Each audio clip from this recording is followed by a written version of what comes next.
Friends, Wednesday எங்கள் வீட்டில் lunch menu, அதுக்கப்புறம் வந்து பார்த்தீங்கன்னா பிரேக்ஃபாஸ்ட் நான் பார்க்கலாம் வாங்க. மாங்காய் தொக்கு தான் வந்து ரெடி பண்ணிகிட்டே இருக்கேன்.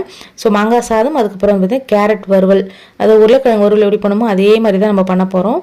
அதுதான் வந்து ரெடி ஆகிட்டே இருக்குது. இப்போ வந்து எல்லாமே ரெடி ஆகிடுச்சு. ஃபஸ்ட்டு வந்து பார்த்தீங்கன்னா நேற்று நைட் சப்பாத்தி செஞ்சு பார்த்தீங்கன்னா அது பேலன்ஸ் இருக்குது. ஸோ அதுக்காக வந்து பார்த்தீங்கன்னா கேரட்டு, அதுக்கப்புறம் வந்து பார்த்தீங்கன்னா வெங்காயம், பச்சை மிளகாலாம் போட்டு ஒரு தயிர் பச்சடி மாதிரி ரெடி பண்ணிட்டேன். சூப்பராக இருக்கும் அது கூட காம்பினேஷன். அதுக்கப்புறம் வந்து பார்த்தீங்கன்னா மாங்காய் சாதமும் வந்து பார்த்தீங்கன்னா ரைஸ்லாம் போட்டு மிக்ஸ் பண்ணி சூப்பராக வந்து இருக்குது. ரொம்ப எல்லோலாம் போடல, நான் மஞ்சள் தூளே போடல நிறைய, ஒரே ஒரு பிஞ்சு தான் போட்டேன். ஆனால் லைட்டாக மாங்காய் சாதம் பார்க்கறதுக்கு மாங்காய் சாதம் மாதிரி இருக்கணும், அப்படின்னு லெமன் சாதம் மாதிரி இருக்கும் ரொம்ப மஞ்சள் தூள் போட்டால். கேரட் வந்து பார்த்தீங்கன்னா இன்னும் நல்லா வந்து வதங்கி வரணும்.